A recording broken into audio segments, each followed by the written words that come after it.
আমরা সাংবাদিকরা যখন কোরিয়ান ইপিজেটে গিয়েছিলাম, কোরিয়ান ইপিজেটের যিনি পরিচালনা প্রতিষ্ঠান, যেটি ইয়াংঅন কর্পোরেশনের যিনি চেয়ারম্যান কেক সাং, উনি তো আমি আগেই বলেছি যে বাংলাদেশের সবচেয়ে বেশি হায়েস্ট ইনভেস্টার আর কি। উনি কিন্তু যারা গতকাল গিয়েছিলেন কোরিয়ান ইপিজেটে, ওনাদের উদ্দেশ্যে একটি কথা বলেছেন, সেটি হচ্ছে এরকম যে, এবং আমি কেকসানকে গত কয়েক বছর যাবৎ একজন সংবাদকর্মী হিসাবে ওনাকে কাভার করেছি, ওনারা দেখেছি উনি বাংলাদেশের বিনিয়োগ পরিস্থিতি নিয়ে এক ধরনের অসন্তোষ প্রকাশ করতেন সবসময়। গতকাল উনি দেখেছি, উনি বলেছেন যে বাংলাদেশে যে এখনই বিনিয়োগ উপযোগী সব কিছু আছে, বিষয়টা এমন না। কিন্তু উনি একটি কথা বলেছেন চমৎকার, যে আমরা আগের ইনভেস্টমেন্টগুলো যেমন দেখেছি যে বা বাংলাদেশ সরকারের পর্যায় থেকে যে বিনিয়োগ আনার জন্য চেষ্টা ছিল, কিন্তু সেটা কার্যকর চেষ্টা ছিল না। কিন্তু এবার এই সরকারের সময় আমার কাছে মনে হয়েছে যে কার্যকর একটা চেষ্টা আছে বিদেশি ইনভেস্টমেন্ট আনার জন্য। এবং উনি বলেছেন যে আপনারা আসুন। আমার কাছে মনে হয়েছে যে সরকার এখন, এবং উনি চমৎকার একটি কথা বলেছে যে সরকার বাংলাদেশে যে ওই ইনভেস্টমেন্ট যে সমস্ত বা ট্রেড ইস্যুতে যে সমস্ত নিয়মকানুন আছে, এগুলোকে সহজ করছে এবং এগুলোকে একত্রিত করে এক ধরনের একটা বিনিয়োগ উপযোগী করার একটা চেষ্টা করছে। এবং উনি বলেছেন যে আমি মনে হচ্ছে যে কার্যকর একটা চেষ্টা হচ্ছে। এবং আমার মনে হয় ওনার যে বার্তাটা, এই বার্তাটাই আসলে বিনিয়োগকারীরা আমার মনে হয় বিশ্বাস করেছেন। এবং আমি দেখেছি সেখানে অনেক বিনিয়োগকারী ওনার সঙ্গে কথা বলেছেন, এবং এগুলোকে আমি মনে করি যে একটা ইতিবাচকভাবে যাবে। আর একটা বিষয় যে আমাদের মাননীয় প্রধান উপদেষ্টা, উনি শুধু আমি এই 4 দিনের সামিটের মধ্যে রাখতে চাই না যে সরকারের তৎপরতাকে।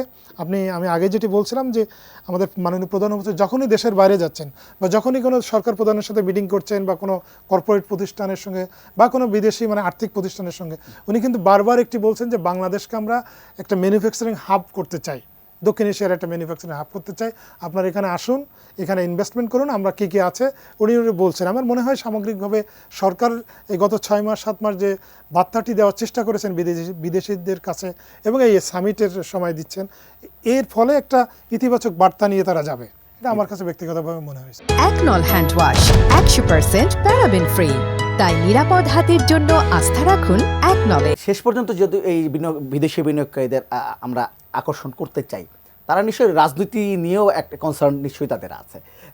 এই রাজনীতিটা শেষ পর্যন্ত বা রাজনীতি একটা নির্দিষ্ট বা একটা সিদ্ধান্তে পৌঁছানো যে বাংলাদেশের রাজনীতি কোথায় যাবে, এই নির্বাচন বা সব কিছু মিলে, এটি আসলে কতটা প্রয়োজন এই বিনিয়োগকারীদের আকৃষ্ট করার জন্য? খুবই বেশি প্রয়োজন, কারণ কন্টিনিউশন ছাড়া ওরা তো আস্থা রাখতে পারে। কেউ বিনিয়োগ একদিনের জন্য করে না, এক যুগের জন্য করে। এক যুগের ভিতরে 3টা সরকার পরিবর্তন হয়ে যেতে পারে। সুতরাং ওরা কন্টিনিউশনটা নিয়ে চিন্তা করে। তবে দুঃখজনক ব্যাপার হচ্ছে আমাদের দেশে পলিসির কন্টিনিউশনটা আমাদের রাজনীতি কালচারেই নেই। তো এখন এই বর্তমান পরিস্থিতিতে কি করে এই আস্থা রাখা যাবে, এই প্রশ্নটা আপনি করতেই পারেন।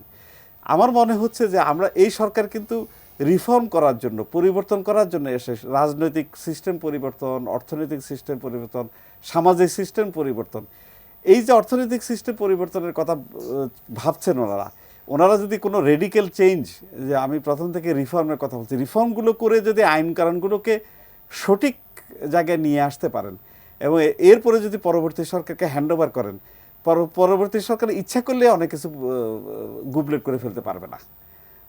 আমাদের রাজনীতিবিদদের প্রতি শ্রদ্ধা রেখেই বলছি, কারণ আমরা অতীতের অভিজ্ঞতা থেকে বলছি যে সরকার পরিবর্তন হলে নীতিগতভাবে এমন একটা পরিবর্তন হয় যে আগে সব কিছুকে অফসেট করে ফেলতে চায়।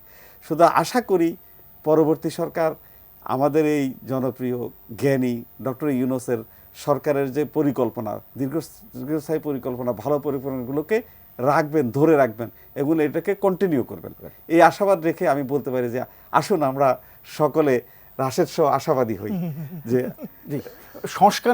সংস্কার নিয়ে কি কোনো জানতে চাচ্ছেন কিনা বিনিয়োগ?